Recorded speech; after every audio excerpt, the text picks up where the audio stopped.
Hey guys, welcome back to Take a Leap. I'm James, and if you've been paying any attention, you'll know that I'm already joined by Aaliyah Ebert. Hey everyone. And Heidi Hansen. Hello. Awesome, and today we're continuing revisiting the original 7 episodes of Take a Leap that were released on November 1st, 2024. And today, who do we have, Aaliyah? Drew Goldston with YServe. Heidi, what is YServe? YServe is a service organization at Brigham Young University, BYU, hence the YServe, and it helps students have the opportunity to participate in service projects. There's 65, 70 plus service projects that you can help with at the campus, and it gives students the opportunity to serve the students and people around them. Josh, one of the hosts, talks about a story of when he served one time and donated a lot of money, what seemed like a lot of money at the time. Still, I would consider a lot of money. I would, as a student. As broke students, you know. But has there been a time where one of you guys served or was served and it was meaningful to you? There was one time I was on my mission and we did a kind of a food distribution thing, and I was tired and it was really hot outside, and we were there for like 5 hours, and the first 3 was just packing, and I was like, I don't know, I'm so done. But then people started lining up when the time came, and just how happy it made them and how grateful they were, that repaid the whole 5 hours for me. And then another thing is just anytime, service doesn't have to be, cleaning out someone's house or giving them food or money or anything. It could just be a smile too. Because I feel like that's how I'm served the most, is just when I'm walking around campus or around work and someone just says hi to me or smiles and says, good morning, and I feel like I'm not by myself anymore. It's kind of silly, but I think that's a good way to serve others too. Yeah, some of my friends and I in my program, anytime we see each other, we'll just shout the other person's name from across the hall. Sometimes that's the entire interaction. And then sometimes, we're going to the same class, and so then we'll talk or whatever. But it just feels good to be noticed by name and someone is excited to see you. So you can tell. But yeah, one of the service things I've been a part of recently, I sing a lot. That's my major. And I'm in this group, and we sang a version of Come, Come Ye Saints, which is a hymn. And someone in the audience of this particular concert asked if we could sing that song at an event that this person was hosting. And the event was a conference on grief and loss. And so we went and we sang this song, and it was really cool to see it touch people and help them process this grief and loss that they had experienced, however recently or not recently, that ended them getting there at this conference. I think there's a power when young people participate in those kinds of things too, because I feel like, a lot of people who have more time, who are retired or whatever, will volunteer at a lot of places and will give their time when they have it. But it's really impactful when young people who have a lot of energy, who have a lot of hope, and who have a lot of, maybe they're still kind of naive about the world, kind of come into a situation and are trying to help out. I just remember last summer, I volunteered at a food bank. And I was probably the youngest person there by 40 years at least. And it just kind of brought some energy. People were happy. People were excited that there was a young person. And so we encourage all of our listeners to engage in their communities and to serve and to love and to, just give a smile or a wave or shout someone's name across the hallway. That could be cool.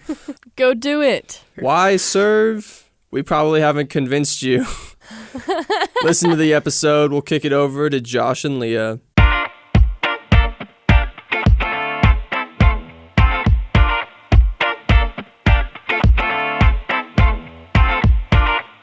Hi guys, it's Leah with Take a Leap, and I'm here with Megan. Megan. What is a service project that has meant a lot to you? That's a really good question. I think one that comes to mind was when I was in high school, me and my church, we built this whole fence to go around this church. I was able to participate in a service project where we collected hygiene products for girls, and then girls across the state of Idaho put hygiene product kits together, and we were able to donate them to high schools and middle schools that didn't have hygiene products. I went on a humanitarian trip, and we helped build a school for underprivileged children, so that was really cool. That's super sick. Where was it? Dominican Republic. I helped make these tables for the nurses at the developmental center to make their work more efficient.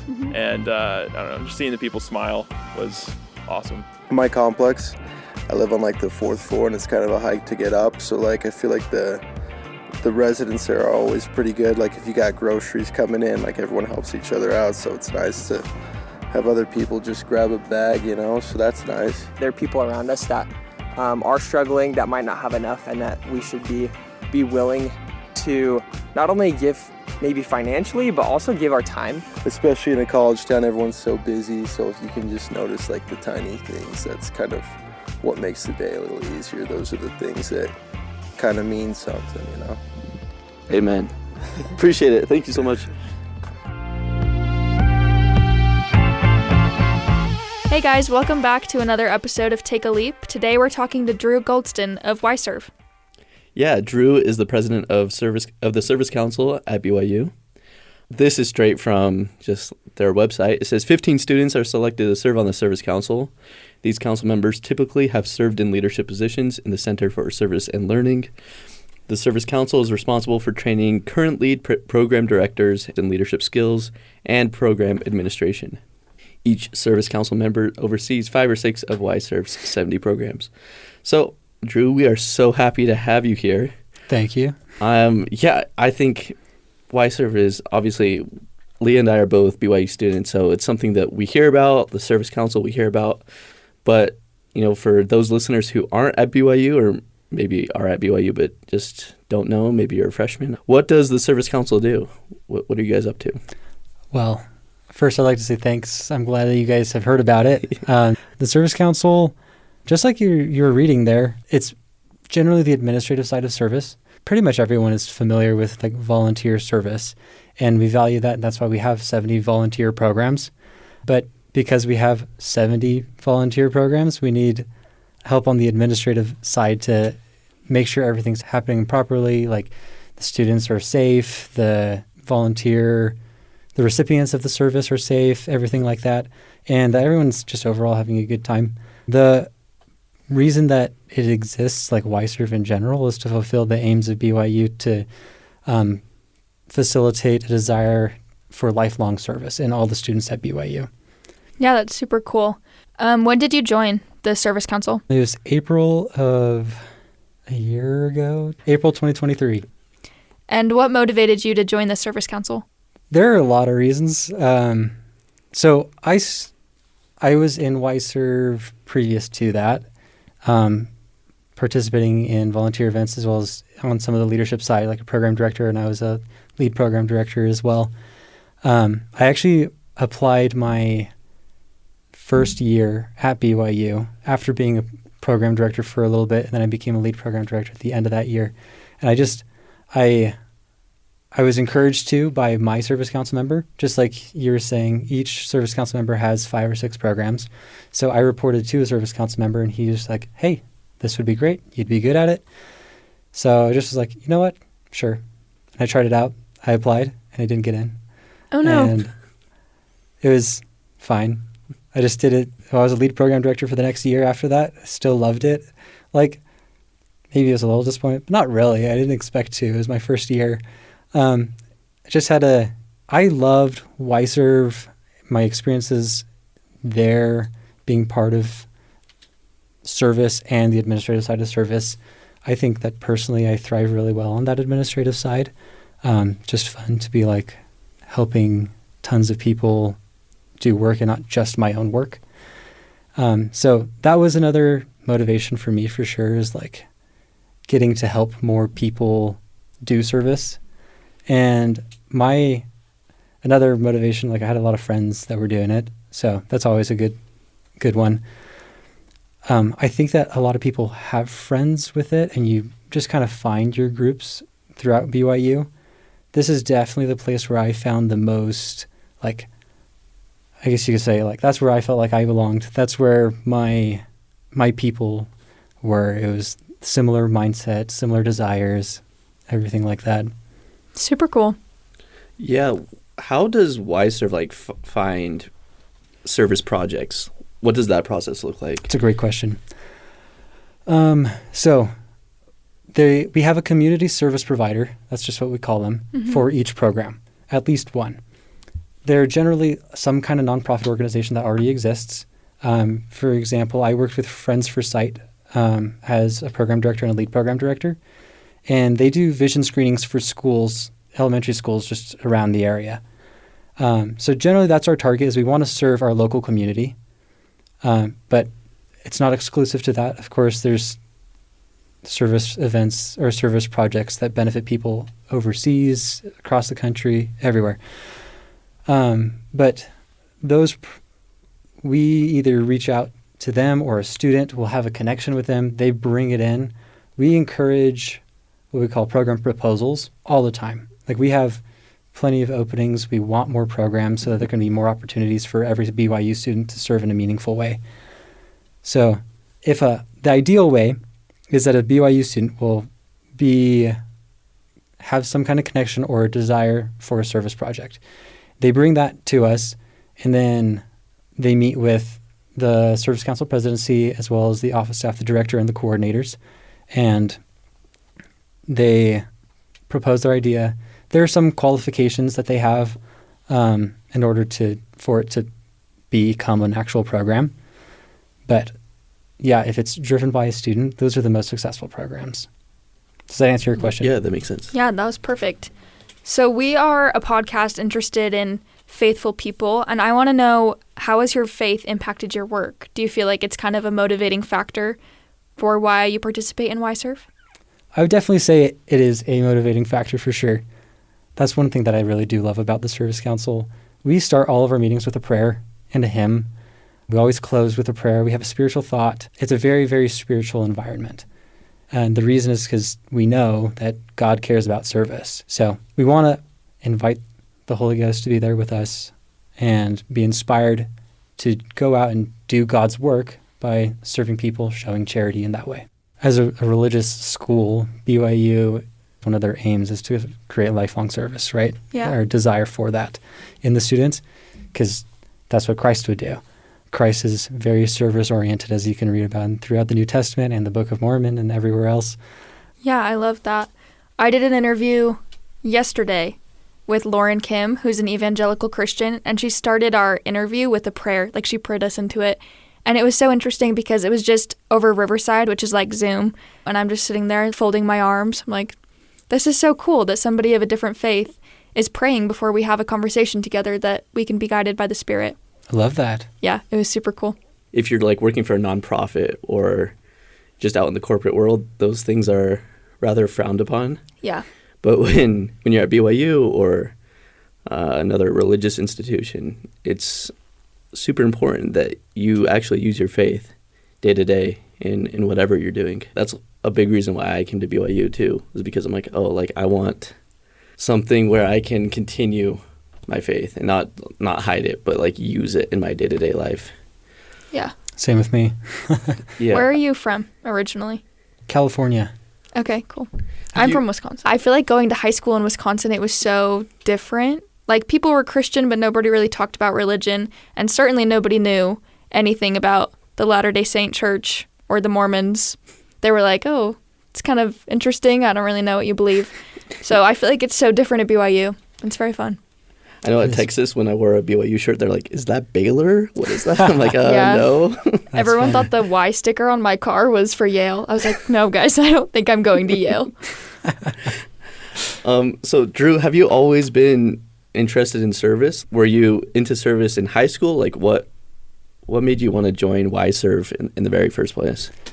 So, like, in high school, quite honestly, I wouldn't say service was like a major part of my life. Right. I knew it was important, so I did stuff. Like, I was a Boy Scout, and you have to do service stuff for that. I also feel like growing up as a member of the Church of Jesus Christ of Latter-day Saints, you just are naturally around tons and tons of service opportunities all the time. Coming back from my mission, like, I would say the reason that I was in YServe was literally because of my roommate.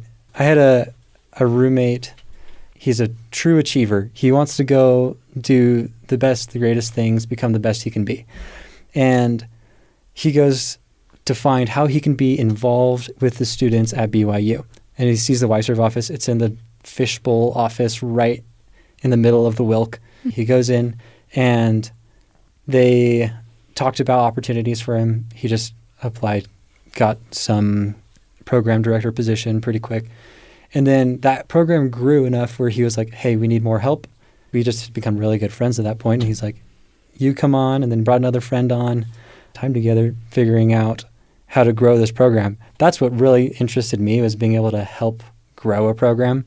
I love the idea of growth and scaling and all of that. So that was super, super fun. That's where I found a lot of fulfillment on like the administrative side of service.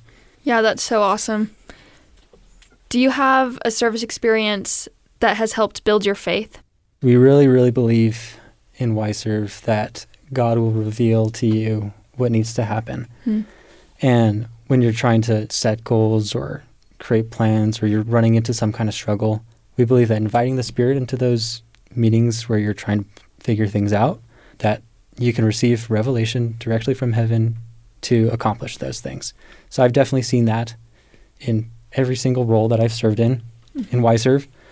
I don't think I've ever been so inspired as when I went to one of the Charity Vision events or refugee events or the MLK Day of Service.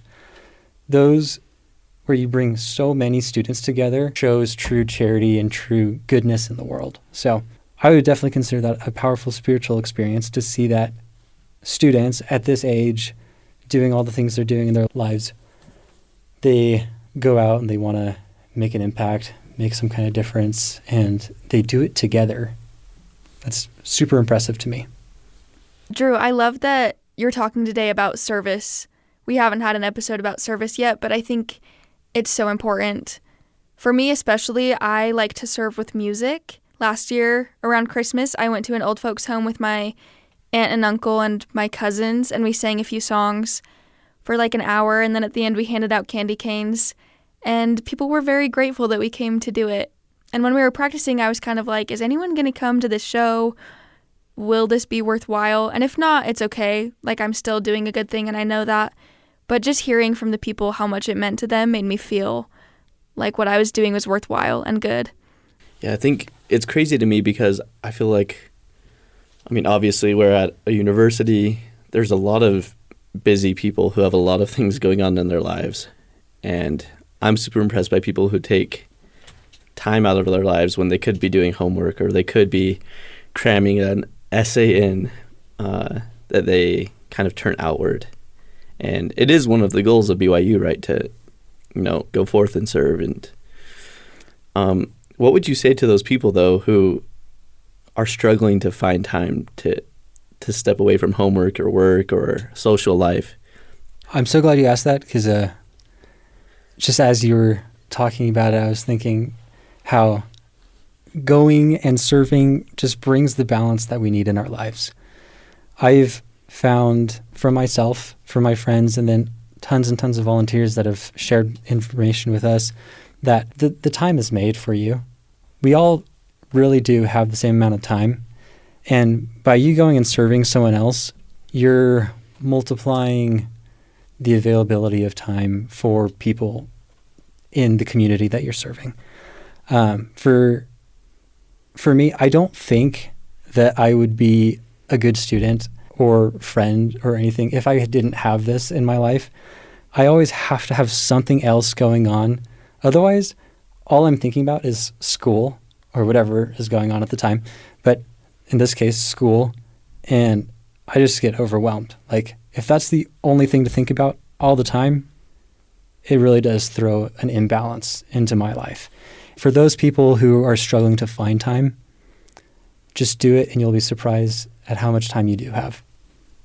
Yeah, that's a great answer.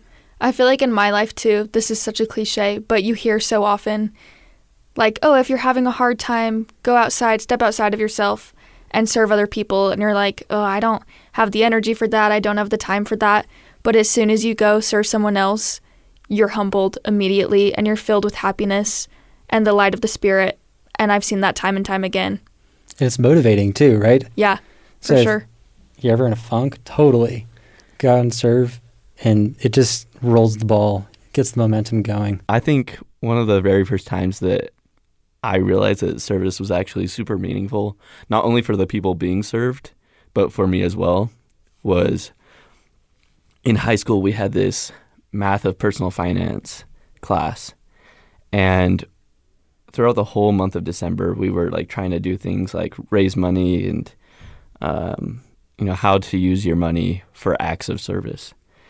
And at one point, like the pinnacle of December, this is my senior year, and we would get together. We got some money. I think I put in like $100, which is still a lot for me because I'm a poor, broke college student. And we went and bought groceries and toys. And our group went to this one family that was within our school bounds. And they were really struggling. They had like, I think 4 or 5 kids. They're in this smaller house. And the kids were just like overjoyed because they didn't know if they were going to have Christmas that year. And we were able to, kind of bring some light and joy. And the parents were super grateful because they didn't know if they could buy presents or even food, and I think we got like diapers and things for them too. And that feeling that I got when serving, and it wasn't even that big of a thing, right? Like I spent $100, I spent a couple hours of my day, but it had like such a powerful impact on me that even those small things can literally change other people's lives. That really hit home for me, just seeing their joy. Yeah, that's so cool. Is there anything that we should be talking about, Drew, that we're not getting to? I would like for everyone to know that there is a service opportunity for them. One of the reasons that we have 70 programs and we're trying to grow it is because everyone has the ability to serve in a meaningful way to them. It might not be going and listening to the stories in an old folks' home. It might not be literally hurting your thumbs, punching out the lenses of glasses, because I did that a lot. Yeah. But there are so many. Like I met people who wanted to get into construction and they started serving with self-help homes because they build houses. Or with the Friends for Sight, I met kids who wanted to go to optometry school. Like this is the most perfect thing they didn't even know existed. And then we got connected with the optometry club at BYU and got tons more volunteers that way. Wow. Plug the optometry club. I didn't know that was a thing. That's right. Awesome. We have, like, BYU has everything. You just got to find it and find the people that are connected to it. Yeah. Yeah, so there's service for everyone. I love that. Thank you so much, Drew. I know you've got a busy schedule this summer. Yeah, we're recording this at 6:00 p.m., by the way. Yeah, it's awesome. Thanks for having me.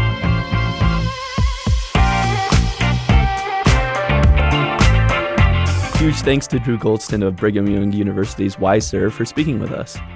Take a Leap is a production of BYU Radio. If anyone out there would like to serve us, we would be so happy if you left a review on Apple Podcasts or Spotify. We would really appreciate the support. Or if someone gets you a cookie, consider giving them a cookie. This episode was produced by Leah King and Josh Orton. Shout out to Blake Morse for serving us by fixing the microphones and running our cameras. He's a great guy. Everyone go give him a follow at blakemorse.com. We'll see you next week.